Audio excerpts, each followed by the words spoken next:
Thanks for your flexibility then, and to you all for turning out.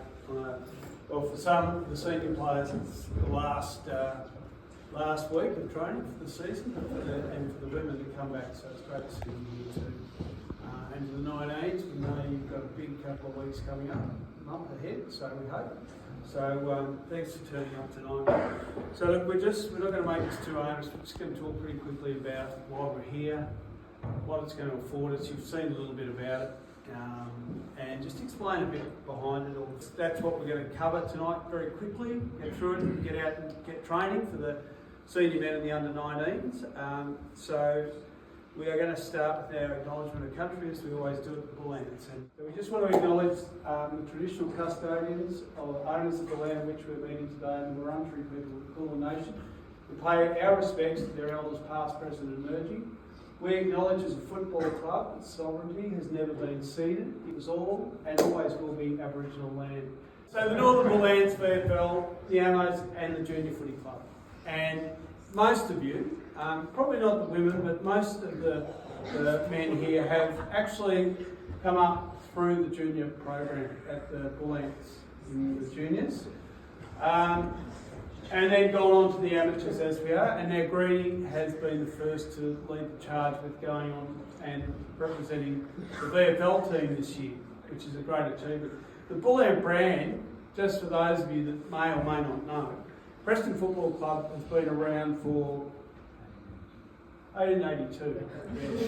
So, it's at 142 years. So this is a really significant brand.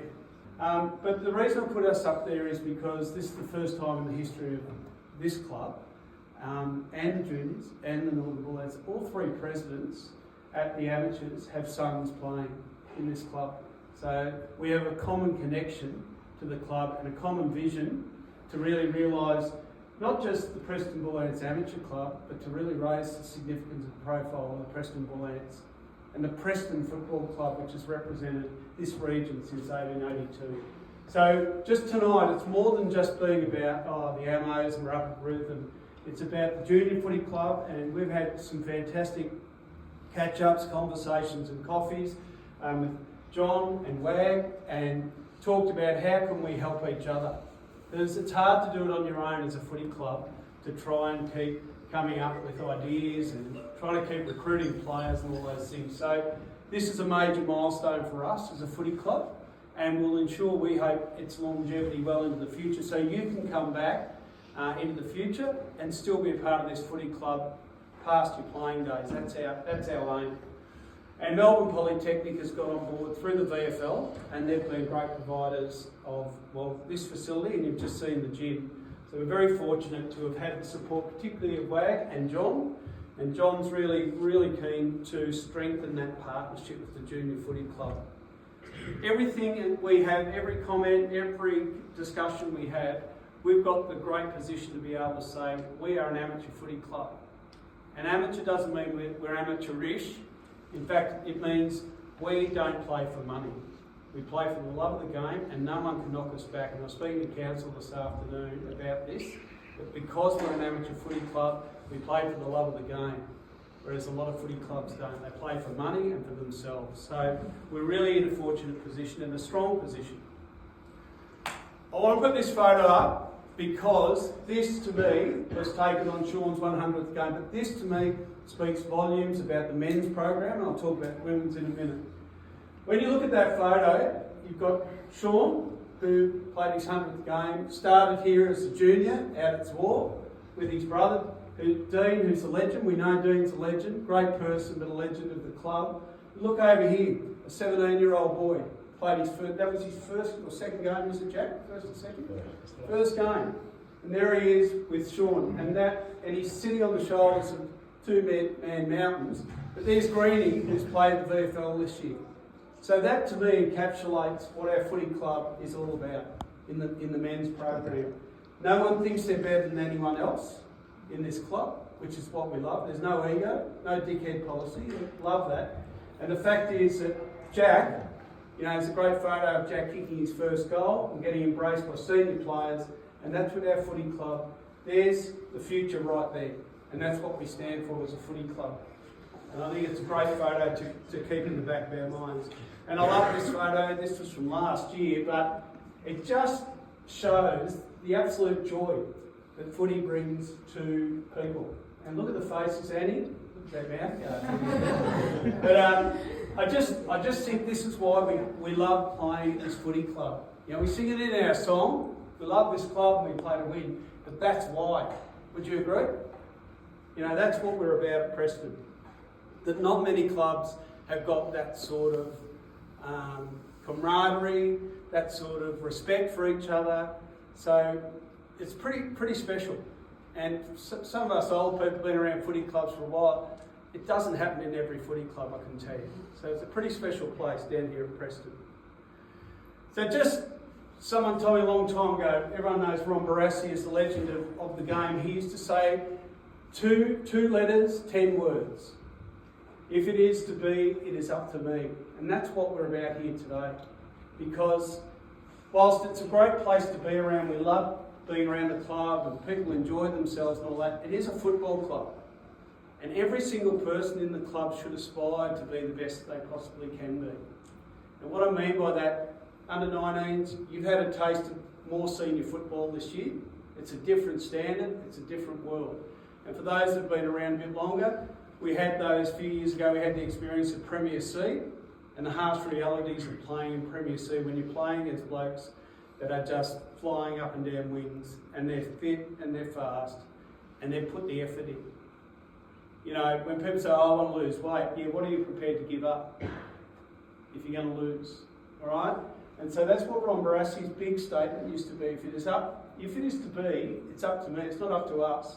And this is what we're trying to say to you tonight. So I really want you to just take this on board, what you're going to hear from Tom. We've appointed Tom as our coach, which we'll wrap. We're going to make more coaching announcements soon. We're advertising for a new female coach for next year. The footy program's going to go up. It's going to go up a level. But we're not going to make you do it. You've got to want to do it. And you've got to drag your mates with you. Okay? So if you want to be successful, if you want to have another flag hanging on the roof of our club rooms, whether it's under 19s, men's, women's, reserves, whatever it is, we need uplift from everybody. So you'll hear Pat will fill you in, Tom will fill you in, but we're really excited because this is the first, we're not going to overcook it, but there's going to be lots more announcements coming, hopefully, that we can say every single cent we get into this footy club, we're going to pump back into the footy program, into you. Okay? So that's what we're about, and we really want you all to take this on board and really get stuck into what the facilities, this is the best facilities the club's ever had, you know, to see you all sitting here even, you know, and you'll be able to have more access to this. Tom will be able to take you through game plans. Women's coach will bring you in here, you'll be able to maybe, you know, talk about your game plan, or you can look at some footage of the game, things that you did well, things you could improve on. So we're trying to take it to another level, which a lot of clubs don't have these facilities, so, and make it affordable for you to play footy, all right? So I'll hand over to Pat. Thanks. Thanks, Tim. Thanks very much. With Tom at this stage and the executive committee, we've decided as a club that we now want to grow. We want to grow all aspects. Today's about football, but that also applies to our community involvement. It also applies to our revenue. It also applies to our sponsors. We've been through COVID. We've stabilised, and now it's about growth. All right, and part of that is a mindset thing. It's very easy as a young person just to rock up and say, I just want to have a kick, and just rock up, dump your bag, boom, and go.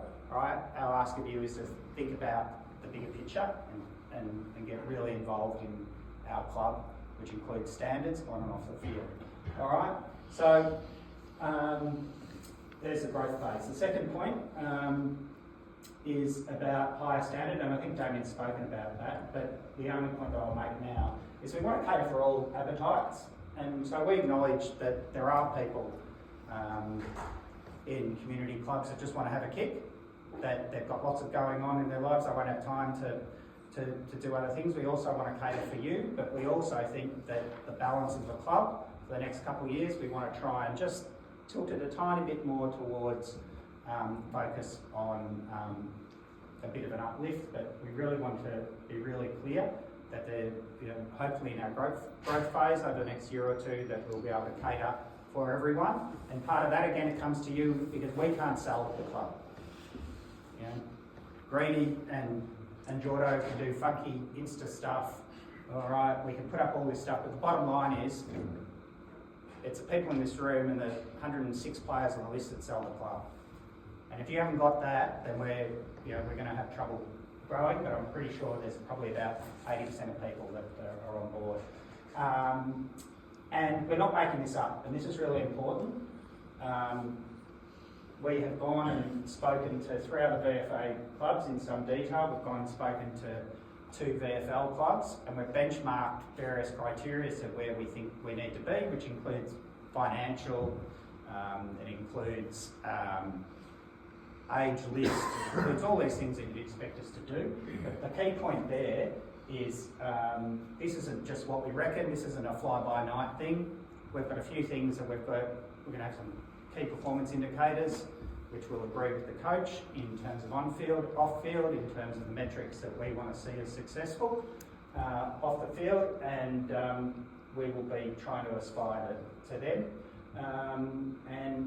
The last point is a real footy point, and I'm unashamed about this, is that, and so is Tom, and so will every coach that works for him, and so is Damien, is that we want to be playing in higher divisions consistently and playing in finals consistently. I'll say that again.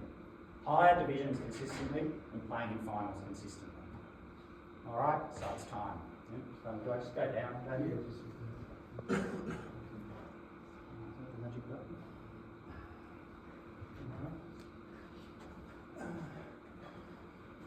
All right.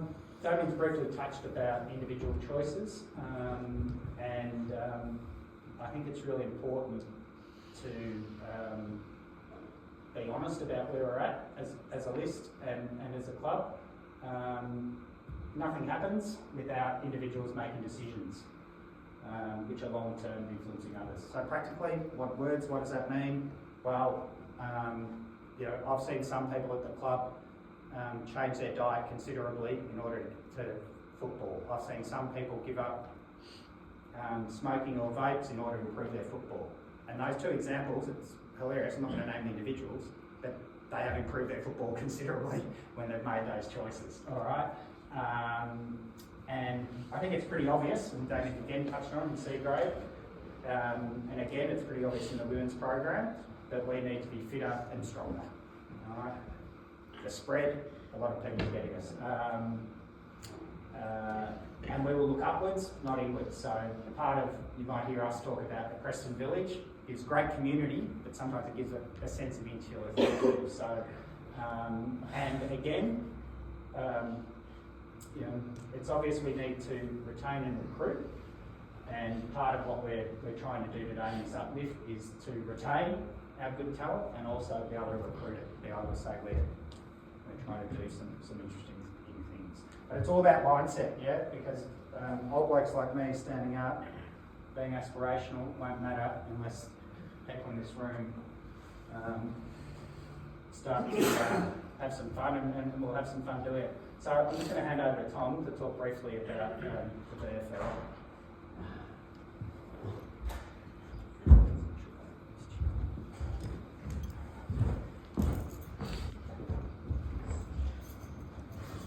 Alright, so you might have seen Darren Bassett just here earlier. He is the head of football operations at Melbourne Polytechnic.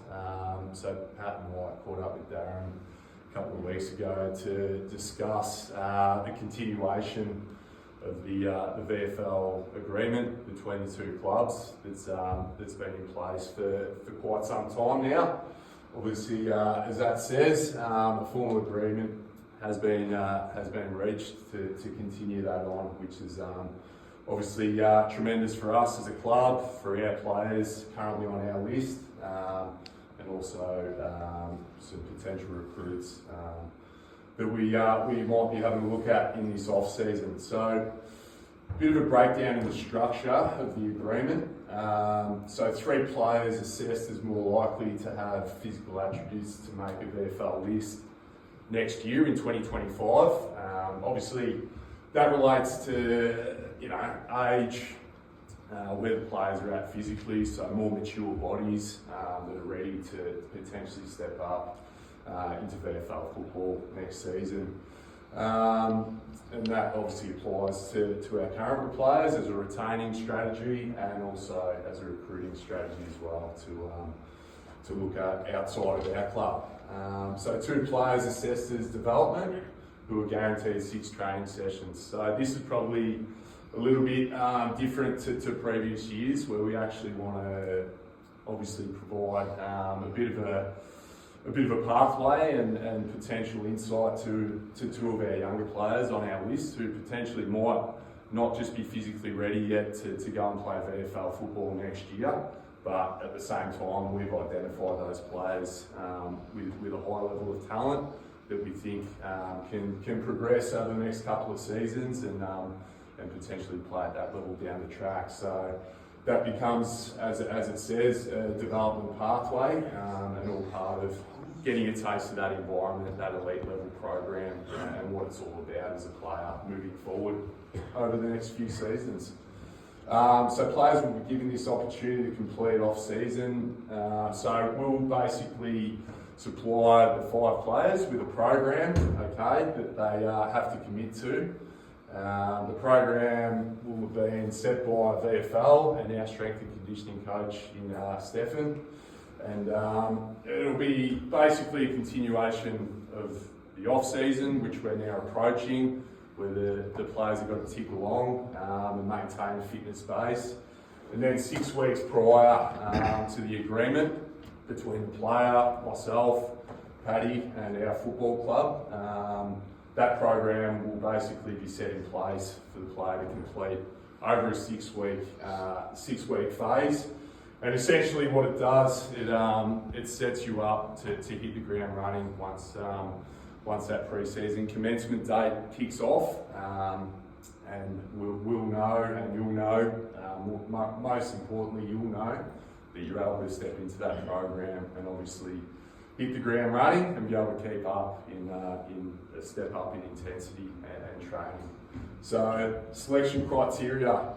So there's some target metrics, obviously attendance of the program and self-reporting back to Stefan and myself.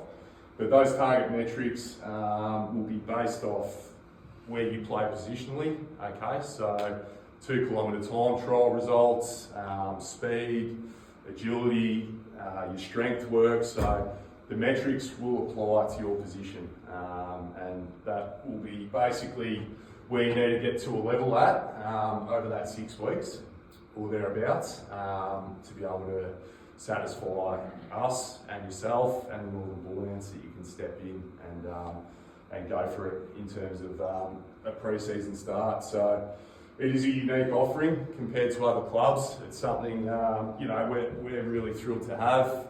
We're proud of the relationship and obviously a continuation this year, and we think it provides a significant boost to our brand and obviously our performance as well as a footy club. So that's a bit of an insight.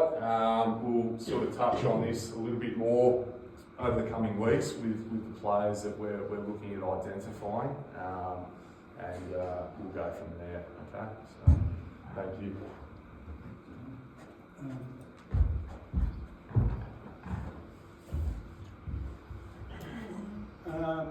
Look, I think in terms of the interest, Damien's covered off a fair bit of this, but in terms of the gym, what we're going to do is we're going to have an expression of interest form over the next week or so as to whether you see yourself wanting to use the gym. And if you do, then we'll slowly introduce access. There's forms being required, all the things you normally do for a gym. And I'll be honest, we're still tic-tagging with Poly and the VFL, so you need to give us some flex. It's not. It's just a matter of getting some formalities done on a few things. And as I mentioned to the small groups, the gym access is a real opportunity to, one, save some cash, two, it's local, and three, have us assist you in developing lifestyle choices and developing good habits. Because for me, as an older person that's played a bit of footy and been around footy clubs, the things that I think are most challenging is actually consistency and habits. And part of where I see the attraction of this is that it sort of takes away the money excuse. It takes away the access, but it's a low frequency, because nothing used to annoy me during my huge Schwarzenegger body, and then going in at 6 o'clock and you couldn't get on a machine, you couldn't do anything, and it was hard. So it's not a gym that you should be able to use it when you can and get onto every machine when you can. One of the things I spoke to Stefan and Tom about is 8 plus 8, which is really plus 8. It's about the philosophy of gym. You know, like if you're going 2 to 3 times a week, the first 8 weeks, nothing changes. Then after 8 weeks, you see something that changes and no one else does, right? 8 weeks after that, your good mates, your partner, your parents, your cousins, they see something. Then 8 weeks after that, then those that don't know you see on the football see it. So you do 8 plus 8 plus 8. It's a long-term commitment, yeah? So this, what we're trying to get you to, and be really open about this, we've reached agreement with Polytechnic that people that have an expression of interest that decide to use the gym, it'll be a use or lose program. Right, so that means every 2 months, it's already in our calendars, we'll be sitting with Poly and sitting with the VFL, because they're going to do something similar but slightly different, checking the attendances, all right, and we won't be chasing up. Part of this is adulthood, all right, a lot of us are volunteers, we won't be chasing up and saying, oh, why haven't you, everything going okay? It's on you. If you're not able, if you've expressed an interest to use the card and then you're not, it's on you to come back to us and say, you know, I need to stay grace or some time. Otherwise, we will decide that you can, once you commit again, then you can get the card back. All right. Access will be a mix of club attendance and personal attendance. We're working on that with a few people's availability, so there will be some specific times where we'll encourage groups to attend together, but obviously collegiate and having some fun is important, and also holding each other to account.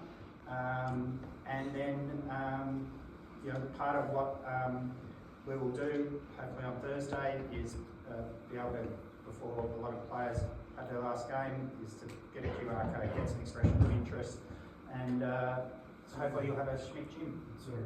Oh, is it? Yeah. Thank you. So look, I think it's really important, and us to be honest, we didn't want to oversell anything. Tom, Damien and I didn't want to oversell, so it's really important to focus on the fact that the agreement is the VFL's agreement. We are not a party to the agreement, so that means to some extent we have to are beholden both from an administrative point of view and access view to the VFL at this stage. So you'll need to appreciate that these things will take a while. So I think in the next 3 to 6 months we might have some hiccups, or you know, we might go to use a gym and someone else has booked it and we haven't been told, all that stuff. So please bear with us. I'm just being conservative. I don't want to oversell. And I also want to be really clear about what Tom said about Uplift in terms, and Damien, in terms of resources. Preston Amateur Football Club. Football. All right, so we will devote resources to football if our culture and we start to really try and focus on some football things, and we'll get as much resources as we can back into you. And really the focus is on you, the players, enjoying yourself and having some fun and getting better and enjoying the local facilities. So that's what we're trying to do. Keep it local, keep it fun, and have a crack. Expression of interest is up there, and away we go. Just see if that works. It may or may not work. If it doesn't, we'll have it Thursday night. But if you want to go, it's just a simple form. You just say name, contact details, and why. And if there are any questions or anything like that, please ask now. Any questions? Anything not clear? Because I'm conscious of time. Yes. Yes. With the club, so like You said there's going to be personal attendance and club attendance. Yeah. With the club attendance, if you don't have a card to attend personally, do you get invited to the club attendance, or is it only for people that don't have access to the gym? Well, no, you will have access to the gym. I wouldn't be able to come myself if I didn't give you.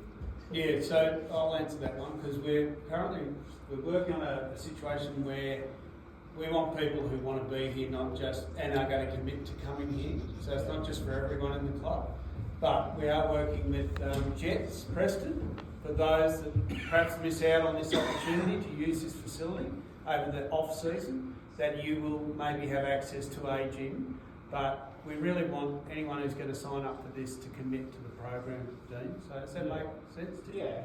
Yeah. Club attendance is only going to be for people that sign up. Yes. Yeah. Anything else? Last bits? All right. Thank you. Yes. So, sorry boys, what about the women's part? Yep. Is there any avenues for VFL for the girls at all? Well, like there is with the boys? The Preston Club. I know there is no girls team. Yeah, there is no girls team at the Preston Club.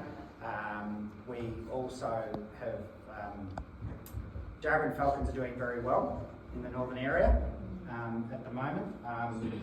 We have spoken and we're aware of a couple of elite talent within the women's program, and they're being catered for. A couple of the players and the programs that they're on. And in terms of development for women, the strength and conditioning program and the football program, Stefan has already designed the women's program to take into account where they need to be. And we've also asked Stefan to liaise with some of his peers and focus on women's programs to make sure that it's up to speed on that. So at the moment there's no formal alignment between any club, but in terms of improvement and physical conditioning, every team's been catered for. Just say as well, like this program, it's got nothing to do with talent. It's not governed to by talent. We want as many players putting their hands up to hopefully be actively involved. We want to see significant uplift from the collective, and obviously the more players that jump on board, similar to Pat Chavello's, running a pre-season training program on a Saturday morning. We'll get 11 players to that on a good weekend. So it's probably not enough for us to make significant inroads across our teams in the competition next year. So we really want to see high numbers. No one should feel that there's any level of exclusion based off talent. The more that we're in there, the more improvement we'll see from individuals, and obviously that will translate to collective performance. So we encourage everyone to put their hands up. The more, the better. Okay. All right. Thanks, everyone. Thanks, everyone.